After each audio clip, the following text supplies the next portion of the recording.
necesita un remedio permanente para una enfermedad que afecta al erario, al Estado Dominicano. Esa enfermedad son los negocios que hace el Estado con empresas privadas, casi siempre extranjeras, además. Y me refiero al peaje sombra. La carretera que va a Samaná fue construida por un acuerdo, por una negociación del Estado Dominicano con una empresa privada colombiana, inversionista colombiana. Usted hace esa carretera y entonces cobra peaje y recupera su inversión. Pero el acuerdo además dice que deben pasar tantos miles de carros por día y que si no pasan, entonces el Estado paga por todos los carros que no pasen. Un acuerdo así solamente merece un calificativo, es un acuerdo corrupto. Lo que sucede es que el que negocia a nombre del Estado no pierde, pierde el Estado. Y el que negocia a nombre del Estado por aprobar ese tipo de cosas, entonces sale forrado de dinero. Se forra el que invierte, y eso no es una buena inversión. Se necesita la inversión extranjera, pero la inversión honesta, no ese tipo de inversión, que es para exprimir al Estado y al pueblo de manera directa, porque ese peaje es carísimo. Entonces, cuando digo que se necesita remedio permanente para eso, significa que se deben dictar normas para que el Estado negocie con empresas privadas. Y esas normas deben incluir que se mantenga el país informado de cada detalle de la negociación mientras se está haciendo. Porque aquí la gente se entera después que se negoció. Mire, se negoció esto y el Estado va a pagar tanto y esa gente va a hacer una carretera, pero van a multiplicar hasta el infinito lo que invirtieron. Para que la gente diga, no, así no, pero que lo diga a tiempo, no después del palo dado. Y el palo dado, en el caso de la carretera de Samaná, es un desfalco, es un robo, para llamarle por su nombre. Claro, perdió el Estado Dominicano y perdió el usuario dominicano. Pero el que negoció a nombre del Estado perdió. No, le fue muy bien. Al que negoció le fue muy bien.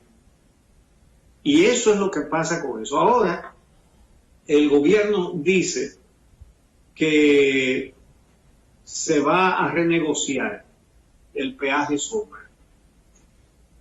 ¿Y cuántas veces se ha dicho eso? ¿Y cuántas veces se ha hecho? Porque esos colombianos tienen un contrato que dice eso. Y después de que tienen ese contrato, nos van a decir, está bien, quítenme eso. Esa es la realidad. Eso fue lo que anunció el ministro de Obras Públicas, de Línea Ascensión, en el almuerzo de los medios de comunicación del Grupo Corriente. Escuchemos. Un atraso, como dijo el ministro, con los pagos del peaje sombra, que no se pagaban desde el año pasado, o sea, del 2019. No se había pagado ninguno de los trimestres desde noviembre del 2019, y eso generó cierta presión sobre el presupuesto para esos fines que había este año. Ahora, deudas de administraciones anteriores hay, al igual que contratos viejos, una cantidad que incluso habría que ir evaluando en la medida en que se vaya presentando esos casos. Nosotros tenemos en obra pública contratado como 100 mil millones de pesos. Solamente en obra vial hay 110 mil millones de pesos. Bueno, ojalá tenga éxito, pero lo dudamos. Lo dudamos. Ellos tienen en la mano un contrato corrupto, pero firmado por un representante del Estado. Lo que pasa es que la negociación no representó los intereses del Estado. Actuó a nombre del Estado para favorecer a otros intereses ajenos al Estado. Por otro lado, el ministro de Obras Públicas dijo en ese almuerzo que en obras públicas los pulpos tienen 20 años negociando con el AC30. El AC30 es un compuesto para la fabricación del asfalto. Es la base del asfalto. Recientemente aquí hemos dado detalles de cómo se negociaba eso. Los hemos dado en este programa. Hemos dado detalles como la misma compañía que tenía el monopolio en la República Dominicana, una compañía estadounidense, ha sido condenada en otros países latinoamericanos por monopolio, por prácticas corruptas.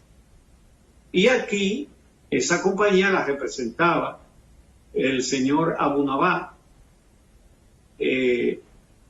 que fue un personaje enquistado en los gobiernos tanto de Leonel Fernández como de Danilo Medina, haciendo negocios en perjuicio del Estado Dominicano.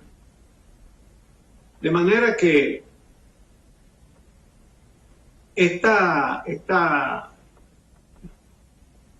mire, es difícil decirle esta compañía o esto, eso tiene un nombre, pero haciéndole daño al Estado Dominicano, extrayéndole recursos al Estado Dominicano. Figúrense ustedes que el AC30 se vende por galón, y de cada galón esa empresa sacaba una cantidad de, creo que eran 50 centavos de dólar. Y eso viene en grandes tanqueros. Figúrense ustedes cuántos galones vienen ahí y cuántos 50 centavos de dólar. Y era un monopolio. Había que comprarle a Abunabá, que se asoció con algunos dominicanos también y con otros jordanos. Y en Estados Unidos los han investigado. Bueno, vamos a ver lo que dice el ministro de Obras Públicas acerca de esos pulpos que tenían 20 años enquistados o que tienen en obras públicas. Vamos a ver. Inclusive una resolución que ha sido oportuna de la Contraloría de la República, que es ponerle un fin a los contratos, porque los contratos deben de tener un término. Los contratos no pueden ser a perpetuidad. Entonces, pero deudas así de construcciones vigentes es menos mucho menos de... Bueno, realmente el actual gobierno terminó con eso. Lo anunció el consultor jurídico del Poder Ejecutivo en una rueda de prensa del Palacio Nacional, que o no fue muy bien expuesta o no fue muy bien entendida por los medios de comunicación, que en el momento que eso se produjo, la mayoría de los medios dijeron, convocaron para decir un disparate, y no era un disparate, era el fin de un monopolio lesivo al Estado Dominicano. Era algo muy importante. Y sí, hay que señalarlo, que esa empresa del señor Abunabá, a esa se le quitó el monopolio, finalmente. Entonces, sobre los pulpos que estaban en obras públicas, tenemos los pulpos de la electricidad estatal, tenemos los pulpos en prácticamente todas las compras que hacía el Estado Dominicano. La gran mayoría de las compras del Estado se les adjudicaban por diferentes mecanismos a los hermanos del presidente Danilo Medina y a los cuñados del presidente de Danilo Medina. Entonces, en un lado estaban vendiéndole de todo, hasta tachuelas. Todo lo que compraba el Estado prácticamente lo vendía Alexis Medina Sánchez y sus hermanos, que beneficiaban. Muchas de esas compras se hacían a través del FONPER, donde estaba Magali Medina Sánchez como vicedirectora del FONPER, subdirectora del FONPER. Muchos de esos recursos y de las cosas que compraban los hermanos y que aprobaban los hermanos iban a parar a la campaña de otra hermana, de Lucía Medina Sánchez, como 390 casas que se hicieron en San Juan. Por lo menos esa la vista gente que, aunque fueran del partido, bueno, se supone que era gente que necesitaba una vivienda y que no la tenía. Vamos a suponer que eso se distribuyó con justicia. Pero vimos, por ejemplo, en el tocayo periódico El Día, en su edición de ayer, unas declaraciones de Maxi Montilla Sierra, hermano de la ex primera dama, doña Cándida Montilla, y cuñados del entonces presidente Danilo Medina. Y él decía, como muy inocentemente, que él era suplidor del Estado desde antes de que Danilo fuera presidente. Bueno, sí, cuando era presidente Leonel Fernández y Danilo Medina era el secretario de la presidencia, el superministro. Pero, de todas maneras, él parece que no ha leído o nadie le ha leído la ley de compras y contrataciones del Estado, que prohíbe de manera expresa y directa y muy clara que puedan ser suplidores del Estado personas que tengan un parentesco hasta de tercer grado. Y los cuñados de un presidente están en el segundo grado de parentesco. De manera que tenían absolutamente prohibido. Y me dijo un amigo muy apreciado, él podía haber sido suplidor del Estado desde 1492, pero tan pronto se sentó en la silla Danilo Medina, no podía seguirlo siendo el cuñado. Porque es lo que dicen también los hermanos, lo dicen ahora los cuñados, pero lo han dicho antes los hermanos. No, pero yo era suplidor del Estado de antes, sí, pero de los gobiernos del PLD. Pero además pudo haber sido en el gobierno de Obando.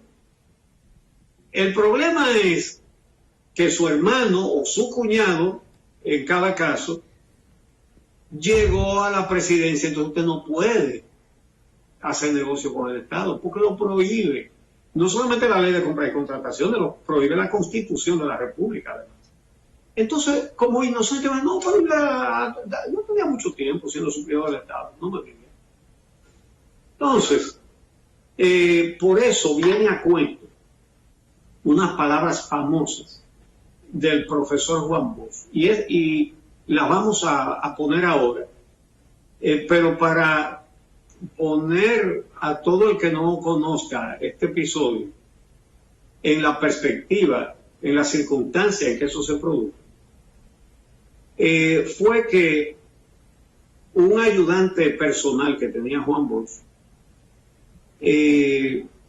parece que pidió una comisión a una empresa de calzados para que ésta le hiciera ventas al Estado. Y el dueño de esa empresa fue donde el presidente Bosch y le dijo, mire, fulano de tal me pidió tanto para que el Estado me comprara mis productos. Y era una persona de la confianza del presidente Bosch. El presidente Bosch lo destituyó en el acto y lo sometió a la justicia. Del Palacio Nacional se lo llevaron a la Fiscalía del Distrito. Y el profesor Juan Bosch, el creador de ese partido que acaba de cumplir 47 años y a cuyo acto de aniversario no fueron ni Danilo Medina, ni Margarita Cedeño, ni Gonzalo Castillo, ni muchos más.